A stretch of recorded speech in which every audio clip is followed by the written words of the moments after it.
શ્રી ગણેશાય નમઃ મિત્રો, આપ જોઈ રહ્યા છો આપણી યુટ્યુબ ચેનલ આશીર્વાદમાં. આપ સૌનું સ્વાગત છે. આજે ફાગણ માસમાં વદ પક્ષમાં જે એકાદશી આવે છે તેને પાપમોચની એકાદશી કહેવામાં આવે છે. આ એકાદશી સહસ્ત્ર ગૌદાનું ફળ આપનાર, પિચાસપણામાંથી મુક્ત કરાવનાર, પાપોને નાશ કરી મોક્ષ આપનાર એકાદશી છે. તો આજે આપણે આ એકાદશીના પાવન પવિત્ર શુભ દિવસે આપણે સાંભળીશું પાપમોચની એકાદશીની વ્રતકથા, વ્રતવિધિ, મહાત્મ્ય વિશે આજે આપણે આ વિડીયોમાં સાંભળીશું. જો આપને મારો વિડીયો પસંદ આવે તો લાઈક કરજો, શેર કરજો અને પહેલીવાર જો આ વિડીયો આ ચેનલમાં જોઈ રહ્યા હોય તો સબસ્ક્રાઈબ કરજો, જેથી મારા નવા વિડીયોની માહિતી તુરંત આપ સુધી પહોંચે. 15 માર્ચ ફાગણ કૃષ્ણ પક્ષની એકાદશી છે, જેને પાપમોચની એકાદશી કહેવામાં આવે છે. સુખ, શાંતિ અને સફળતાની કામના પૂર્તિ કરનાર આ એકાદશી કરવાથી જાણીતા અજાણમાં કરેલા પાપોના ફળનો નાશ કરે છે. ઘર પરિવારમાં સુખ, શાંતિ, પ્રેમ અને સફળતા જાળવી રાખવાની કામના સાથે આ વ્રત કરવામાં આવે છે. એકાદશી અને સંક્રાંતિના યોગમાં ભગવાન વિષ્ણુની સાથે સૂર્યદેવની પૂજા કરવાનો શુભ યોગ બન્યો છે. આ દિવસોમાં પૂજાપાઠની સાથે દાન, પુણ્ય અને મંત્ર જાપ જલ્દી સફળ થઈ શકે છે. પાપમોચની એકાદશીનો અર્થ છે પાપનું મોચન, એટલે કે નષ્ટ કરનારી એકાદશી. આ એકાદશી પર કરવામાં આવેલા વ્રતથી ભગવાન વિષ્ણુની કૃપા મળે છે અને ભક્તની સર્વ મનોકામના પરિપૂર્ણ થાય છે. મનુષ્યને સારા માર્ગે ચાલવા, સારા કર્મો કરવા, જપ, તપ, વ્રત, ઉપવાસ કરવા આપણા શાસ્ત્રોમાં કહ્યું છે.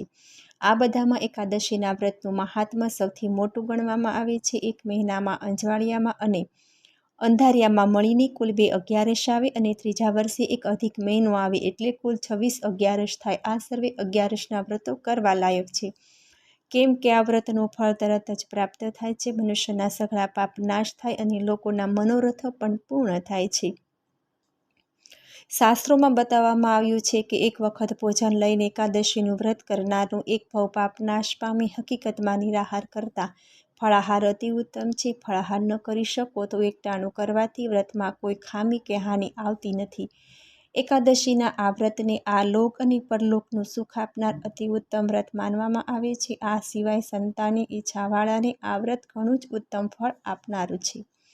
પાપમોચની એકાદશીનો અર્થ થાય છે પાપનું મોચન, એટલે કે નષ્ટ કરનારી એકાદશી. આ એકાદશી પર કરવામાં આવેલા વ્રતથી ભગવાન વિષ્ણુની કૃપા મળે અને ભક્તની સર્વ મનોકામના પરિપૂર્ણ થાય છે. આ દિવસે સૂર્યના મીન રાશિમાં પ્રવેશ કરવાથી કમુરતા પણ શરૂ થશે. કમુરતામાં લગ્ન, ગ્રહ પ્રવેશ, મુંડન, જનોઈ સંસ્કાર જેવા શુભ કાર્યો માટે મુહૂર્ત રહેતા નથી. આ મહિનામાં સૂર્ય પૂજા, વિષ્ણુ પૂજા, મંત્ર જાપ, નદી સ્નાન અને દાન પુણ્ય કરવાની પરંપરા છે.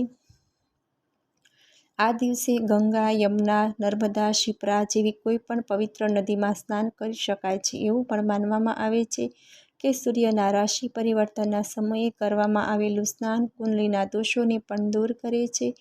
જો નદી સ્નાન કરવું શક્ય ન હોય તો ઘરે જ પાણીમાં ગંગાજળ ભેળવીને સ્નાન કરી શકાય છે. સ્નાન કરતી વખતે પવિત્ર નદીઓ અને તીર્થોનું ધ્યાન કરવું જોઈએ. આવું સ્નાન કરવાથી પણ તીર્થ સમાન પુણ્ય મળી રહે છે. આ દિવસે ભગવાન નારાયણ અને નારાયણના સ્વરૂપ સૂર્યદેવની પૂજા કરવી જોઈએ. સવારે વહેલા ઉઠવું અને સ્નાન કર્યા પછી ઉગતા સૂર્યને જળ ચડાવવા. જળ ચડાવતી વખતે ઓમ સૂર્યાય નમઃ મંત્રનો જાપ કરવો જોઈએ. સૂર્ય પૂજા પછી ઘરના મંદિરમાં ગણેશ પૂજન કરવું. ત્યારબાદ ભગવાન વિષ્ણુ અને મહાલક્ષ્મીનો અભિષેક કરવો. અભિષેક માટે દક્ષિણાવર્તી શંખનો ઉપયોગ કરવો જોઈએ. શંખમાં કેસર મિશ્રિત દૂધ ભરી પછી ભગવાનને અર્પણ કરવું. ત્યારબાદ વિષ્ણુ લક્ષ્મીને નવા વસ્ત્ર અર્પણ કરવા.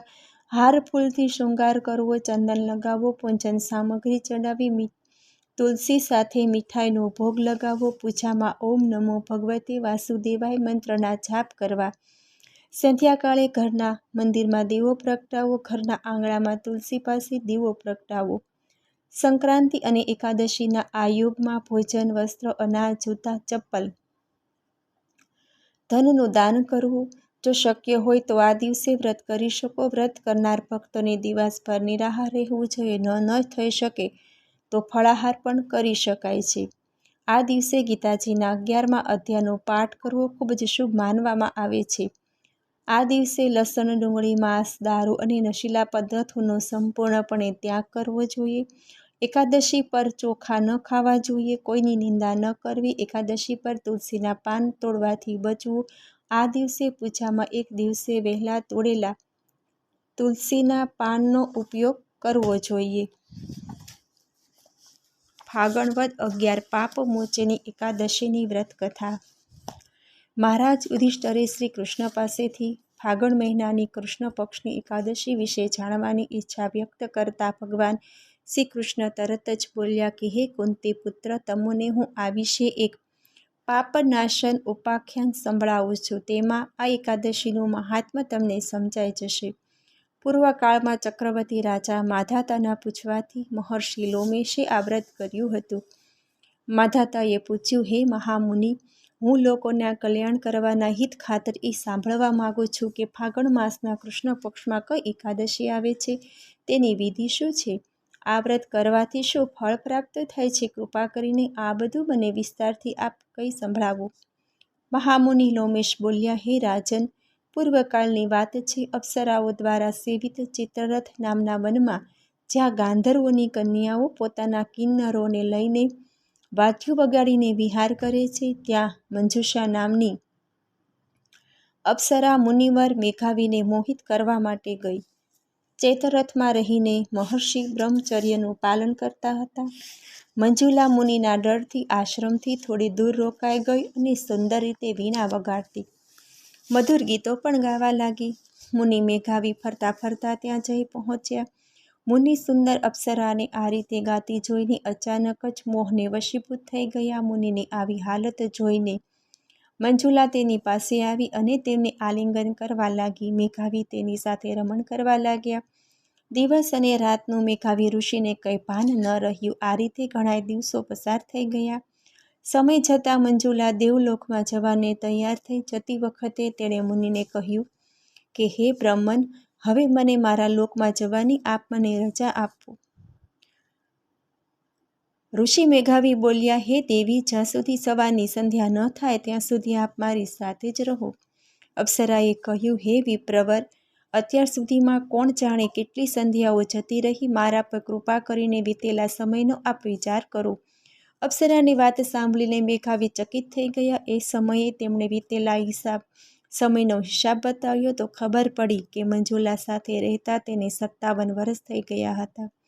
અપ્સરાને પોતાના તપનો વિનાશ કરનારી જાણીને મુનિએ તેના પર ઘણો જ ક્રોધ આવ્યો. તેમણે મંજુલાને શ્રાપ આપતા કહ્યું કે હે પાપીણી, તું પિચાસીની બની જા. આથી મુનિના વચનથી તે વિચલિત થવા છતાં પણ તે વિનયથી બોલી, મુનિવર, મારા શ્રાપનો ઉદ્ધાર કરો. એવું કહેવાય છે કે સત્પુરુષો સાથે 7 વાક્યો બોલવાથી અથવા 7 ડગલા ચાલવાથી તેમની સાથે મિત્રતા થઈ જાય છે. તો હે બ્રહ્મન, હું તો અનેક વર્ષો સુધી આપની સાથે રહી છું, તો આથી હો સ્વામી, મારા પર આપ કૃપા કરો. મુનિ બોલ્યા, સુંદરી, હું શું કર્યું? તે મારી વર્ષોની તપસ્યાનો નાશ કરી દીધો છે. છતાં પણ તું સાંભળ.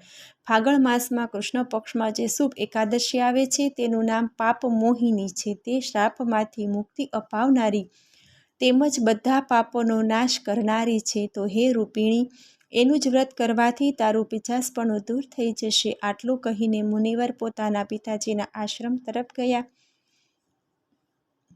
અને બોલ્યા, હે પિતાજી, મેં અપ્સરા સાથે વિહાર કરવાનું મહાપાપ કર્યું છે. આપ એનું પ્રાયશ્ચિત બતાવો, જેથી કરીને મારા સઘળા પાપોનો નાશ થઈ જાય. મુનિશ્રી ચવનજી બોલ્યા, પુત્ર, ફાગણ માસમાં કૃષ્ણ પક્ષમાં જે પાપ મોચીની મોહિની એકાદશી આવે તેનું વ્રત કર. જરૂર તારો ઉદ્ધાર થશે. આ પાપ મોચીની એકાદશીનું વ્રત કરતા મેઘાવી ઋષિ તથા મંજુલાના સઘળા પાપો ધોવાઈ ગયા અને મંજુલા શ્રાપમાંથી મુક્ત બની. મંગલમ ભગવાન વિષ્ણુ મંગલમ ગરુડધ્વજ મંગલમ પુંડરીકાક્ષો મંગલાય તનહરી. ભગવાન વિષ્ણુ મંગલમય છે. તે ગરુડની ધ્વજાવાળા ભગવાન મંગલ સ્વરૂપ છે. તે કમળ સમાન નેત્રોવાળા ભગવાન મંગલકારી છે. સર્વ પાપો, દુઃખો અને અનિષ્ટોને હરનારા તે ભગવાન શ્રીહરિ સર્વ મંગલોનું ધામ છે. મને સાંભળવા બદલ ધન્યવાદ. જો આપને મારો વિડીયો પસંદ આવે તો લાઈક કરજો, શેર કરજો અને પહેલીવાર જો આ વિડીયો આ ચેનલમાં જોઈ રહ્યા હોય તો સબસ્ક્રાઈબ કરજો, જેથી મારા નવા વિડીયોની માહિતી તુરંત આપ સુધી પહોંચે. ધન્યવાદ. જય શ્રી કૃષ્ણ.